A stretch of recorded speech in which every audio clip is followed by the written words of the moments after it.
Nous sommes le mercredi 27 décembre 1978. L'écume de mer Ville du Havre, ornée d'une fine bande bleu, blanc, rouge, quitte le port du Havre.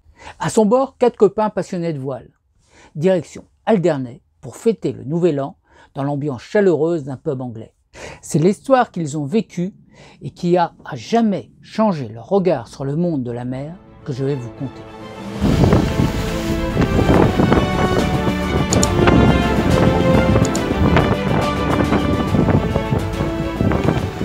Ils ont entre 18 et 19 ans. Jean-Claude, Laurent, Thierry dit Titi et Lo, qui navigue en famille depuis son enfance entre Normandie et Bretagne sur un petit voilier de 5,80 m.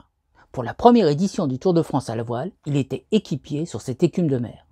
Ils sont tous moniteurs à la SPTT Voile du Havre. Et ils profitent de la mise à disposition du bateau aux clubs de voile locaux pour s'accorder cette petite virée anglaise en guise d'entraînement d'hiver. Une jolie brise de nord les propulse à 6 nœuds. Au petit large, le bateau allonge sa foulée, se jouant facilement des petites vagues et des nombreux moutons qui jalonnent leur route. Et ce n'est pas les embruns glacés ni même le froid polaire de cet hiver normand qui va atténuer leur plaisir. Bien au contraire. Un air de liberté et d'aventure les pénètre. Ils sont les maîtres du monde. Dans la soirée, le raz de Barfleur est franchi et c'est vers minuit que le port de Cherbourg est atteint. Cette escale est nécessaire pour attendre la renverse de courant. Et elle est la bienvenue, car avec la nuit, la température avoisine les 0 degrés. Ne disposant pas de chauffage à bord, un repas chaud et une nuit dans un duvet est grandement apprécié par l'équipage. C'est le jeudi après-midi, avec un vent de force 4 à 5 de nord-ouest, que le bateau, au près serré, arrive dans la grande voile et Phoque numéro 1 rentre dans le raz Blanchard. Celui-ci est fidèle à sa réputation. Le vent contre courant lève une mer dure et hachée. Le bateau enfourne dans des vagues abruptes. L'équipage harnaché dans le cockpit observe le bateau qui se bat vaillamment contre les éléments. Poussé par un courant de 10 nœuds, les embruns glacés les enveloppent en permanence. La mer est blanche à perte de vue. Ils sont heureux, c'est exactement ce qu'ils sont venus chercher. Cette sensation intense entre danger et liberté, protégés par l'impression de puissance et d'immortalité que leur procure la fougue de la jeunesse. Le soleil est déjà bas à l'horizon quand le bateau pénètre dans la zone portuaire du Port-Bray. Port-Bray n'est pas un port tel qu'on peut l'imaginer, avec des quais et des pontons. Non, c'est plutôt une vaste baie naturelle défendue du sud-est au sud-ouest par le relief de l'île et au nord-ouest par une longue digue qui protège le mouillage des vents violents et du courant tumultueux du Singe qui circule entre l'île d'Origny et de Burou. Mais la baie reste largement ouverte au vent de nord à nord-est. Les vents étant actuellement au nord-ouest et la météo ne prévoyant pas un changement dans l'immédiat, l'abri reste parfait. Des bouées de mouillage occupent une grande partie du port et ils ont l'embarras du choix dans leur emplacement. Car aucun bateau en cette saison ne fait escale à Alderney. Seuls 2 bateaux de pêche sont amarrés au vieux quai de pierre du petit port d'Échouage. Après la manœuvre de prise de coffre, transi de froid, ils se réfugient dans le carré pour jouer aux cartes. Un chocolat chaud fumant à la main, leur programme est simple. Ils vont souper et ensuite, à eux, l'ambiance chaleureuse des pubs. Le 30, après une nuit plutôt fraîche et un petit déjeuner copieux, ils partent à la découverte de l'île. Ils déambulent dans les rues de Sainte-Anne, puis vont admirer la côte sauvage à l'ouest de l'île où les vagues se brisent sur les récifs. Ils regagnent leur annexe en passant par les plages qui bordent le port, où quelques épaves de voiliers disloqués leur rappellent que tout n'est pas toujours rose ici. 20 h, ils sont réunis autour du poste de radio à l'écoute de la météo. Bulletin de Météo France pour l'Atlantique et la mer du Nord. Grand frais à tempête en cours ou prévu pour toutes les zones de la mer du Nord et de la Manche. Et pour Finistère, Shannon, Fasnet, Landaï, Airici, Rocroi... Ah non, pas ça. Le vent va se renforcer pour atteindre le coup de vent force 8 en tournant nord en début de nuit. Puis tourner nord-est en forcissant encore pour atteindre la tempête force 10 à 11. En milieu de nuit, une chose est certaine, dans quelques heures, le mouillage ne sera plus sûr du tout. L'image de l'épave qu'ils ont vue coincée dans les rochers à une centaine de mètres sous le vent du bateau est dans toutes les têtes. Il leur reste une chance d'échapper à ce piège. Les vents sont nord-ouest, force 5 à 6 et les courants leur sont encore favorables pendant 5 heures. Ça risque d'être difficile, mais il est encore possible de rejoindre Cherbourg avant la tempête.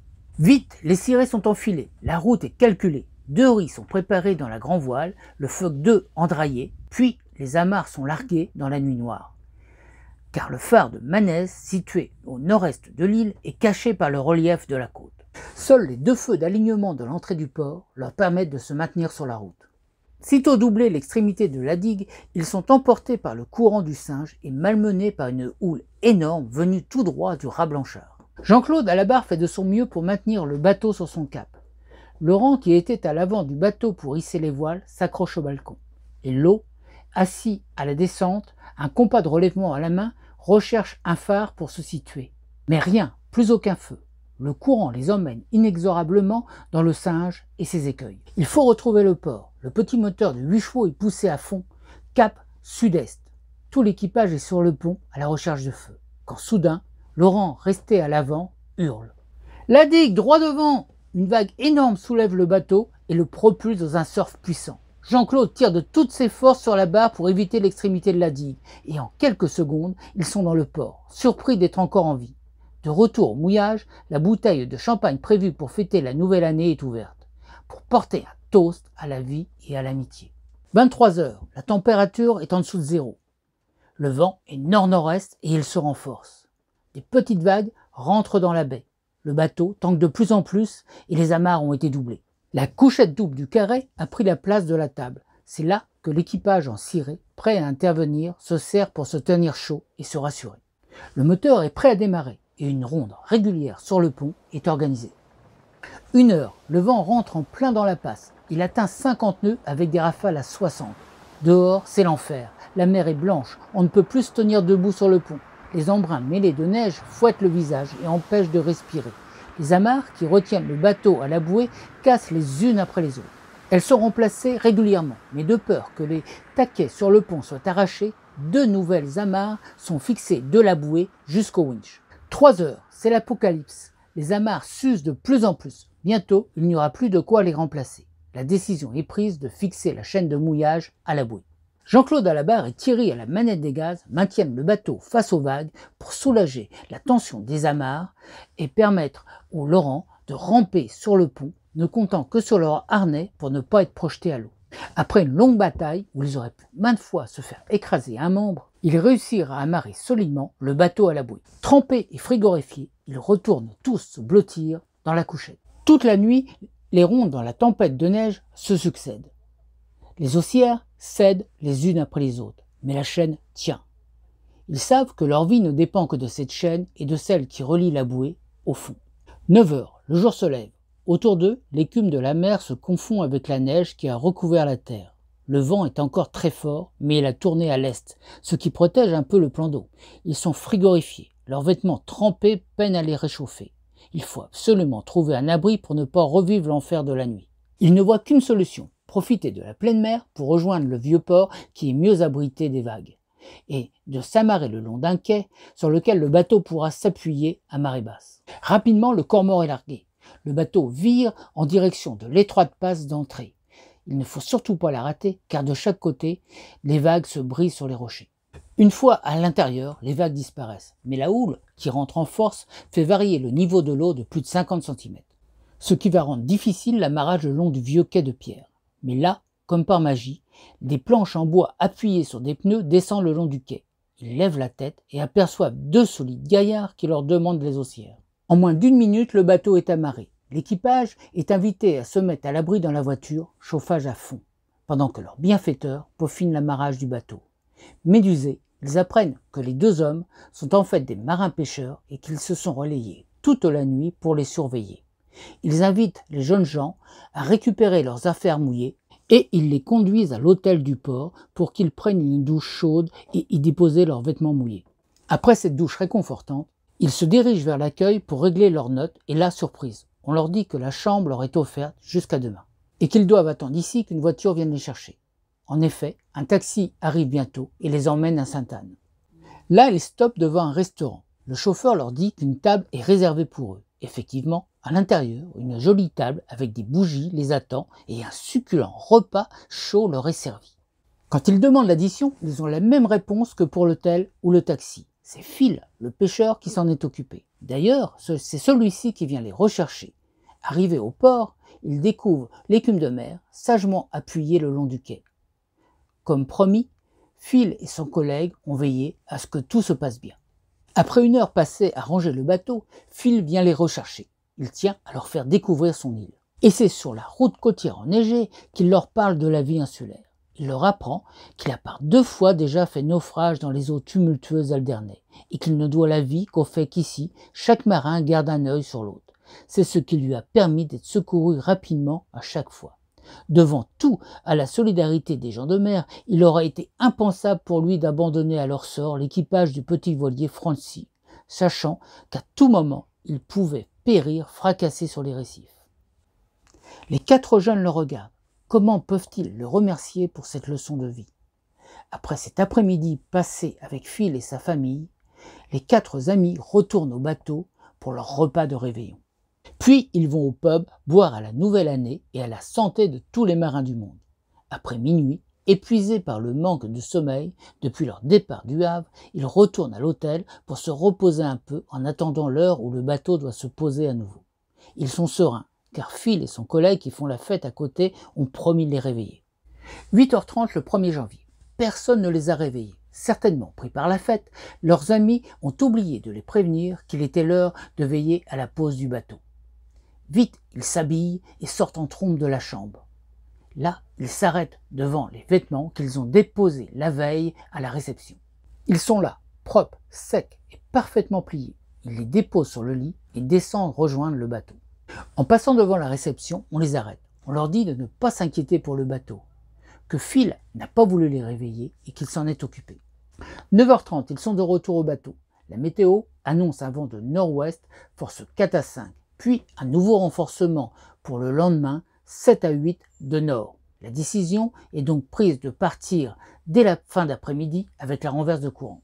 Après une minutieuse inspection du bateau, tout l'équipage se rend chez Phil, les bras chargés de tout le vin, fromage et autres douceurs françaises que contenait la cambuse du bord. Tous ces présents leur paraissent bien dérisoires face à ce qu'ont fait pour eux Phil et tous les habitants d'Alderney. 16h, le bateau sort du petit port. Sur le quai, Phil, son collègue et leur famille souhaitent une bonne mer à nos 4 marins. À bord, l'émotion est à son comble. Les voiles sont envoyées et le bateau file 6-7 nœuds dans la nuit tombante. Ils savent que pour passer les 2 rats avant la renverse de courant, il va leur falloir tenir une moyenne élevée. 22h, le rat de Barfleur est doublé. Le spi est envoyé, la vitesse monte à 9 nœuds, ce qui permet de tenir une bonne moyenne malgré le courant qui est désormais contraire. La nuit se passe comme en régate, chacun à son poste. Un à l'écoute, un au bras de spi, un autre à la GV prêt à choquer, le dernier à la barre. Les postes sont changés régulièrement pour éviter la fatigue. À ce rythme, c'est vers 9h, bien avant le coup de vent, que le bateau franchit les passes du port du Havre. Allez les amis, il est temps de faire le bilan de cette histoire. Un peu particulière pour moi, car vous l'aurez peut-être compris, cette histoire, je l'ai vécue. Alors j'aimerais dédier cette histoire à tous les habitants d'Alderney, plus particulièrement à Phil, sa famille, ses collègues, mais également à mes camarades qui ont vécu cette histoire. C'est un peu grâce à eux, si tout s'est bien passé, grâce à leur sang-froid, grâce à leur connaissance, à leur efficacité sur l'eau. Bon, aujourd'hui, je tiens à leur rendre hommage et encore merci les gars. C'est grâce à vous certainement aussi que toute cette histoire s'est bien finie. Alors, bien sûr, ça va être un peu difficile pour moi de faire ce bilan parce que j'étais complètement impliqué dans cette histoire, donc quelque part c'est se juger. Mais en même temps, mon retour d'expérience va être intéressant à mon avis parce que c'est l'homme de 60 ans qui va un petit peu donner son avis sur la navigation du jeune homme de 18 que j'étais à l'époque. Alors, d'une part, on va commencer sur la partie technique. Pour moi, les deux sont intéressantes, la partie technique, mais la partie humaine a changé beaucoup de choses sur ma façon de voir la navigation aujourd'hui. Et je pense que si la chaîne Latitude Nomade existe avec cette orientation de partage, d'entraide et de cette idée de sécurité, d'apporter un maximum aux autres pour améliorer nos navigations dans le maximum de sécurité, je pense que cette histoire en est peut-être la base. En tout cas, c'est sûr qu'elle y est pour quelque chose.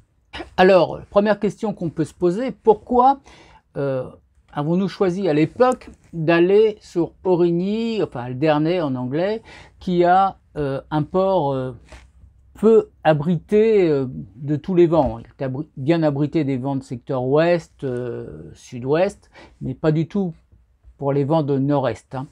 D'une part, on ne pensait pas que les vents allaient tourner au nord-est. Ensuite, les vents étaient nord-nord-ouest.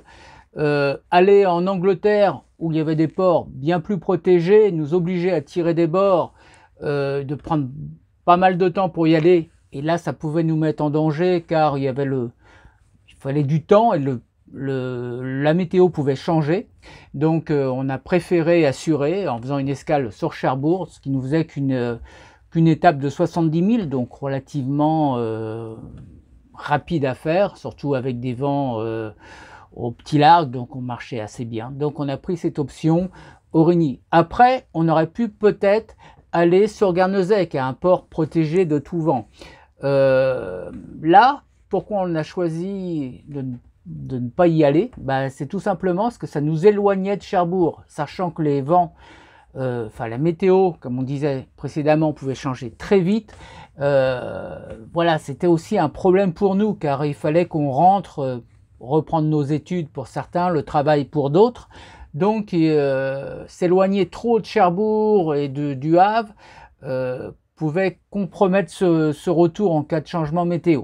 Donc, on a choisi Aurigny, pariant sur le fait que le vent n'allait pas changer nord-est, puisque rien n'était prévu. Bon, et là, on s'est trompé. Alors, autre question qu'on peut se poser, c'est: était-il raisonnable de partir en pleine nuit après la prise de météo qui nous annonçait des vents forts pouvant aller jusqu'à la tempête de nord-est, donc le mouillage n'étant plus protégé?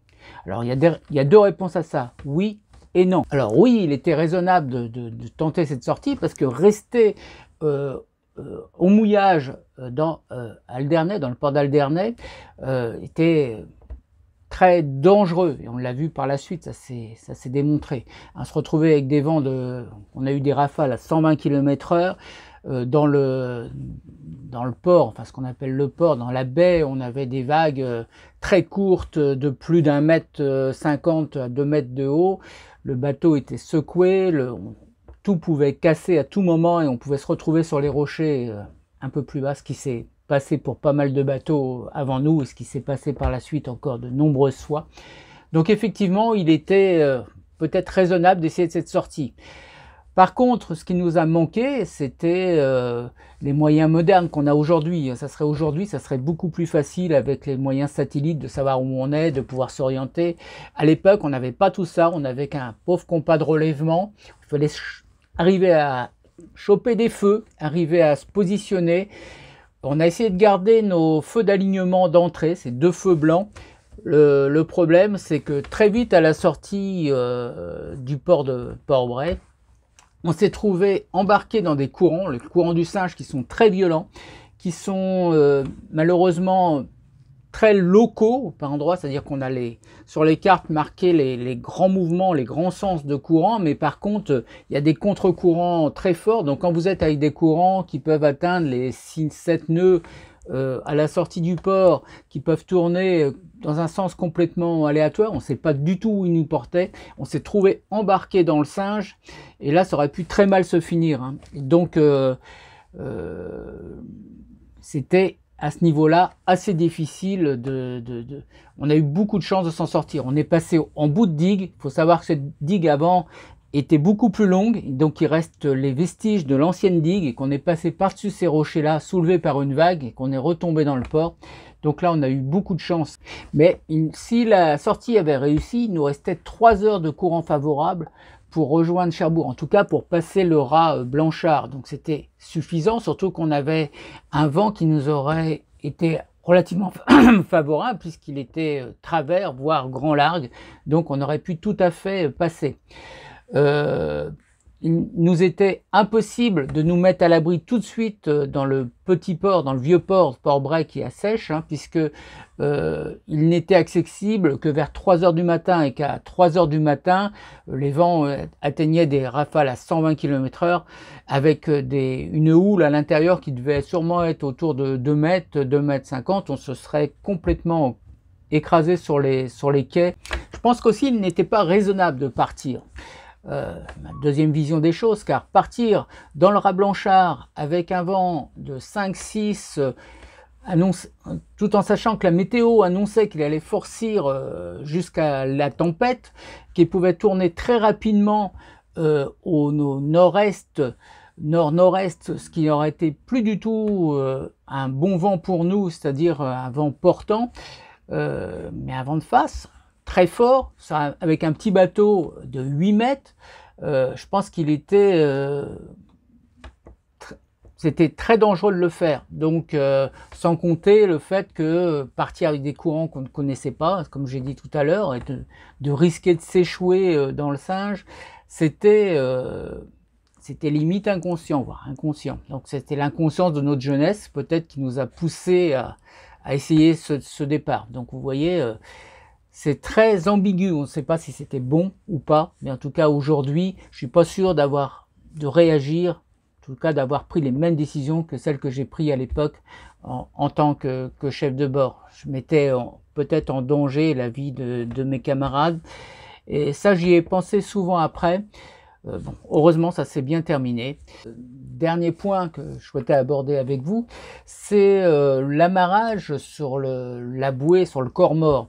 On a commis les erreurs, c'était de vouloir s'amarrer avec nos haussières. Et les haussières, dans ces conditions de temps, avec ces à-coups, les frottements à tout niveau, hein, parce que pas seulement au niveau de la bouée, parce que là on avait pas mal, on avait essayé de bloquer, pas faire simplement un passage en simple, mais on avait bien fixé un nœud pour pas qu'il y ait cette usure, mais ça s'est usé sur les chaumards, ça s'est usé à tous les endroits de frottement. Il faut savoir que les efforts étaient vraiment énorme sur ces amarres, et qu'on en a quand même cassé, en les remettant bout à bout à chaque fois, plus de 70 mètres d'amarres qu'on a perdu dans ce coup de vent.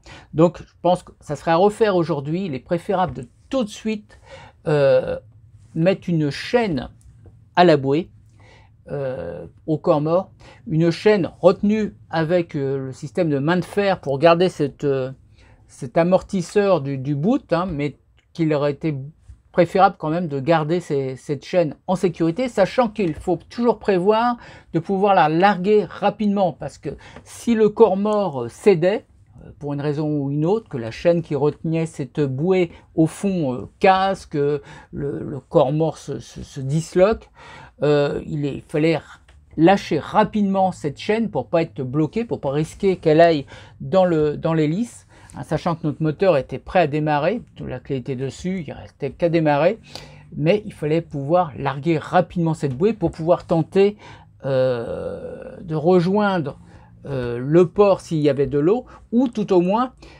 essayer de contrer les vagues, ce qui à mon avis était, vu la force des éléments, sachant qu'on avait un petit moteur 8 chevaux et qu'il manquait de puissance, on n'aurait certainement pas pu étaler les vagues, mais dans le pire des cas, on avait pensé à choisir l'endroit où on allait s'échouer. Donc garder cette possibilité-là, c'est-à-dire éviter les rochers, éviter les endroits les plus dangereux. Choisir un endroit où pouvoir s'échouer, ou pouvoir essayer de rentrer si c'était l'heure où il y avait un peu d'eau dans le petit port Bray. C'était une possibilité. On a aussi gardé le canot de sauvetage était prêt à être largué, parce qu'on ne savait pas ce qui était le mieux.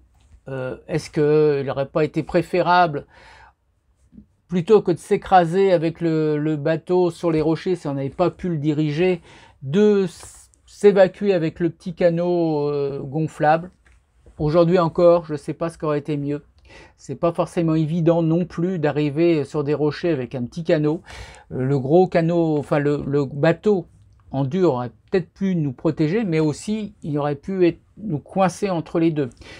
Donc il fallait penser à tout ça.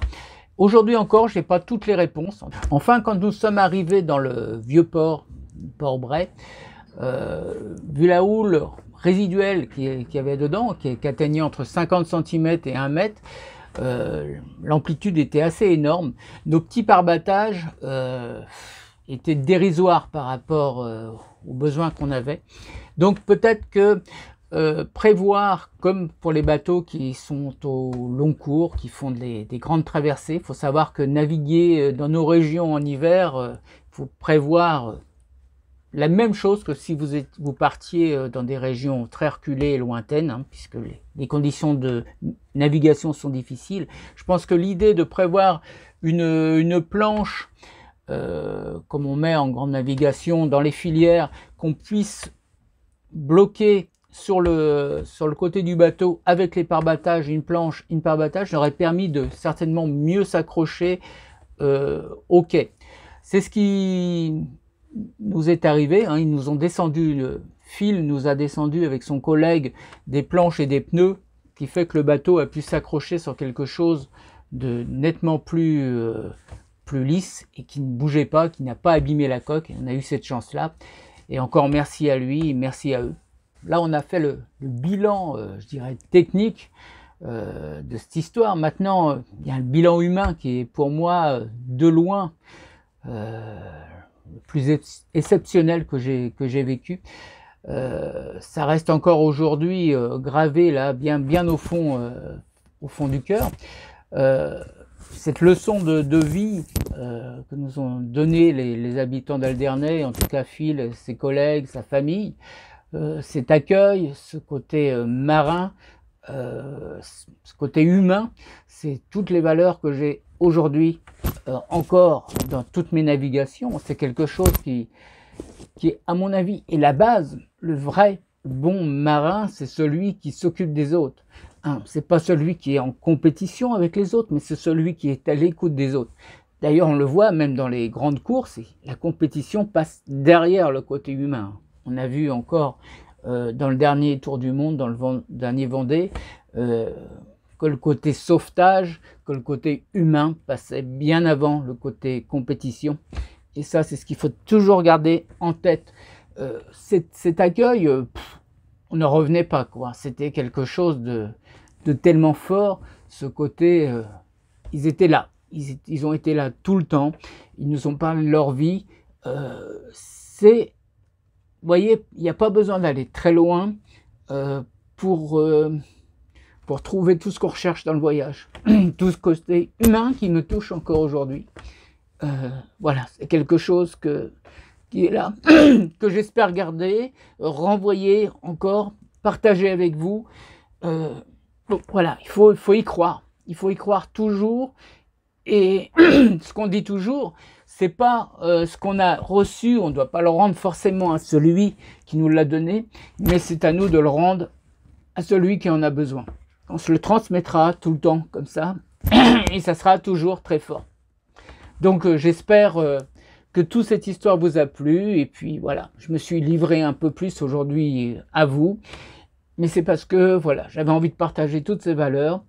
Et voilà, je vous souhaite à tous de belles et grandes navigations et je vous dis à bientôt pour d'autres histoires de mer. Salut!